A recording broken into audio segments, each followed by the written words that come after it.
우리 역사를 사랑하시는 국민 여러분들 안녕하십니까? 한국사 전문가 설민석입니다. 이번 2015년 유네스코 세계유산에 백제 역사 유적지구가 등재되는 경사를 맞이하게 됐습니다. 이번에 유네스코에 등재된 백제 역사 유적지구는요, 공주 공산성과 송산리 고분, 부여의 관북리유적과 부소산성, 정림사지, 나성, 능산리 고분군, 익산의 왕궁리유적과 미륵사지 등 총 8개 유적으로 구성된 연속 유산이 되겠습니다. 우리가 살펴볼 이야기는요, 이번에 유네스코에 등재된 백제 역사 유적지구가 과연 어떤 곳인가 라는 것을 알아보고 그 안에 담겨 있는 소중한 우리 문화유산과 역사적 의미를 살펴보도록 하겠습니다. 지금부터 저와 함께 1500여 년 전 백제로의 시간 여행을 함께 떠나보시죠.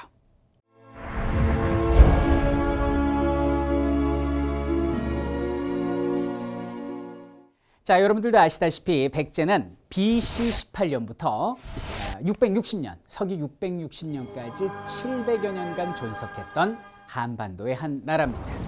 북쪽으로는 고구려, 동쪽으로는 신라와 접해 있는 삼국시대의 대표적인 주자였습니다. 그런데 이 유네스코는 왜 잊혀진 왕국 백제에 관심을 가지게 되었을까요?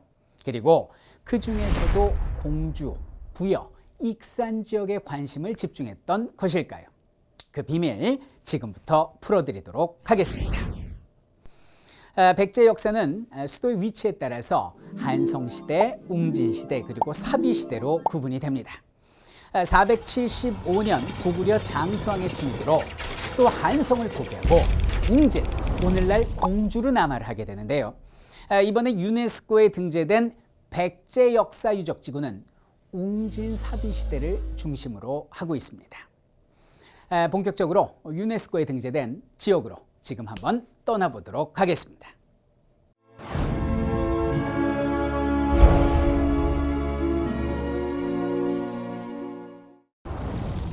첫 번째는 공주입니다. 공주의 우리가 기억해야 될 유적지는요, 공산성과 송산리 고분군이 있는데요. 공산성은 보시다시피 가파른 산으로 둘러싸인 지형입니다. 이 북쪽은 금강이 딱 하고 막고 있어요.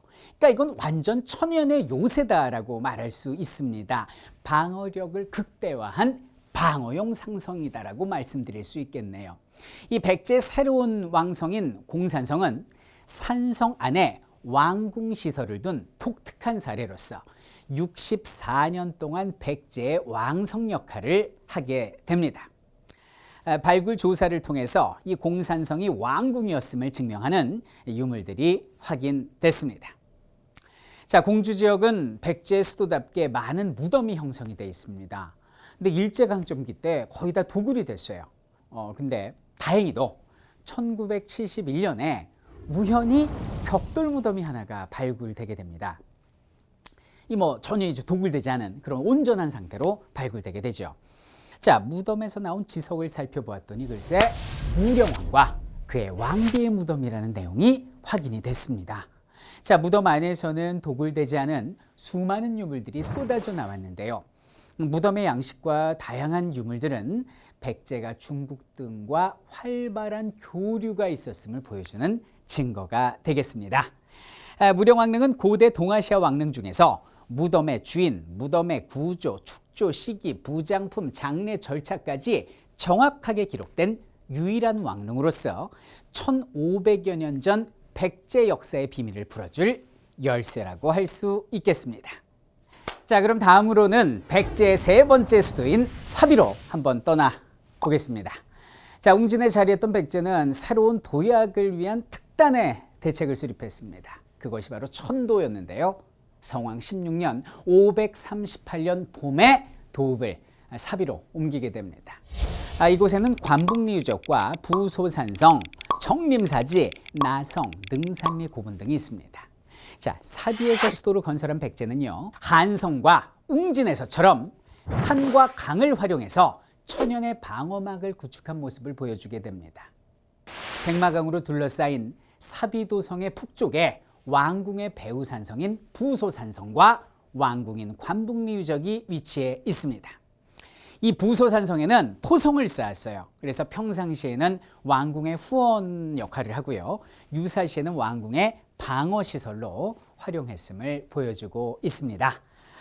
왕궁터인 관북리 유적은 발굴 조사 결과 왕궁과 관련된 대형 건물지, 연못 등 다양한 시설들이 확인이 됐고 사비 왕궁을 찾기 위한 노력은 지금도 계속되고 있습니다.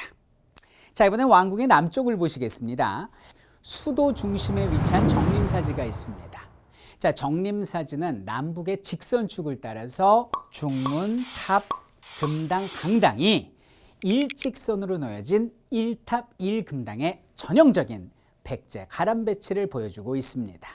자, 또한 이곳에서는요, 백제 석탑의 완성작인 정림사지 5층 석탑이 현재까지도 잘 보존되어 있습니다. 백제 중흥의 염원이 담겨 있는 정림사지는 고대 동아시아 평지 사찰의 건축 기술을 확인할 수 있는 가장 이른 사례 중 하나라고 할 수 있겠습니다. 자, 다음으로는 나성입니다. 이 천연의 방어막인 금강이 둘러싸지 않은 그 동쪽의 자연지형을 최대한 활용을 해서 쌓은 외곽성이 되겠습니다. 총 6.3km에 달하고 있습니다. 이 동아시아에서 외곽성의 모습이 온전한 형태로 남아있는 가장 이른 시기의 사례라고 할 수 있겠네요. 나성은 방어의 기능뿐만이 아니라 수도의 안과 밖을 구분해주는 상징적인 경계로도 작용하고 있습니다. 나성의 동북면을 보도록 하겠습니다. 이 상당히 인접해 있는 동북면에 인접해 있는 능산리 고분군이라고 들어보셨습니까? 이곳이 바로 백제의 왕릉입니다.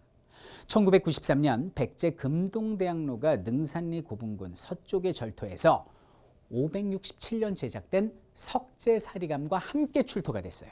그래서 능산리 고분군이 사비시대 백제 왕릉이라는 것을 재확인시켜주게 되었지요. 능산리 고분군은 이전 시기와 다르게 그 고분의 입지가 도성 밖으로 나가는 모습을 보여주고 있는데요. 동아시아 석실분의 최종 완성형으로 평가받고 있습니다. 다음으로는 익산입니다. 백제의 숨결이 살아 숨쉬고 있는 귀한 유적지가 됩니다. 대표적으로는 왕궁리 유적과 미륵사지가 있는데요. 왕궁리 유적은 사비 시기 어떤 그 수도의 기능을 보완하기 위해서 만들어진 왕궁 유적이 되겠습니다. 궁장 내부를 1대1로 분할을 했어요. 그래서 남측 공간은 정전, 왕궁 시설물, 북측 공간은 후원을 두는 형태고요. 후원의 발견은 동아시아의 왕궁 유적 중에서 후원이 확인된 가장 이른 시기의 사례라고 볼 수 있겠습니다. 고각조사 결과 왕궁리 유적에서는 독특한 정원시설, 공방제, 화장실, 배수시설 등이 확인이 됐습니다. 백제의 왕궁 구조와 공간 구획의 촉모를 보여주는 우리의 왕궁리 유적. 6에서 7세기 동아시아 왕궁의 내부 구조를 가장 잘 보여주는 유적으로 남아 있습니다. 마지막으로는 미륵사지입니다. 이 미륵사지는 동아시아 최대 규모의 사찰입니다. 미륵이 3번의 설법을 통해서 중생을 구제한다는 불교 경전의 내용에 따라서 3탑 3금당이라는 독특한 사찰 구조를 보여주고 있습니다. 현재는 동쪽에 있는 탑과 서쪽에 있었던 탑 중에 서탑만이 훼손된 상태로 남아있는데요.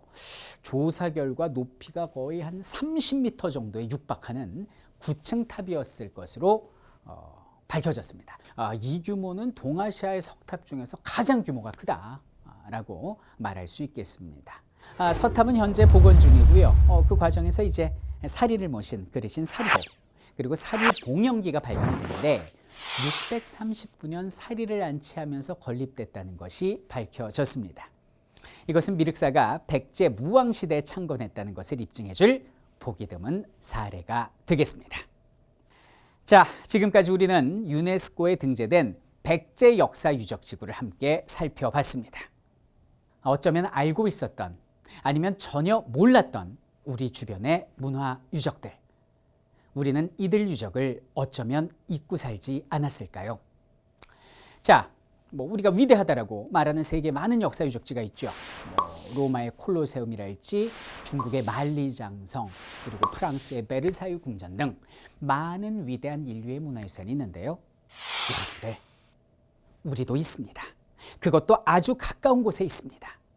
하지만 우리 곁에 있다고 우리의 것이라고 해서 그 소중함을 잊고 살았던 것은 아닌지요.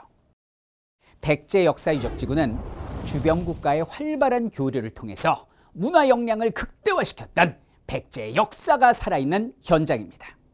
중국으로부터 전해진 건축, 예술, 종교, 도시계획 등을 더욱더 발전시켜서 한반도에 꽃피웠던 찬란한 백제 문화의 절정을 살펴볼 수 있는데요. 세계사적으로도 동아시아 문화 형성 과정에서 가장 중요한 역할을 했던 백제인들의 역할을 확인할 수 있는 현장, 그것이 바로 백제 역사유적지구인 것입니다.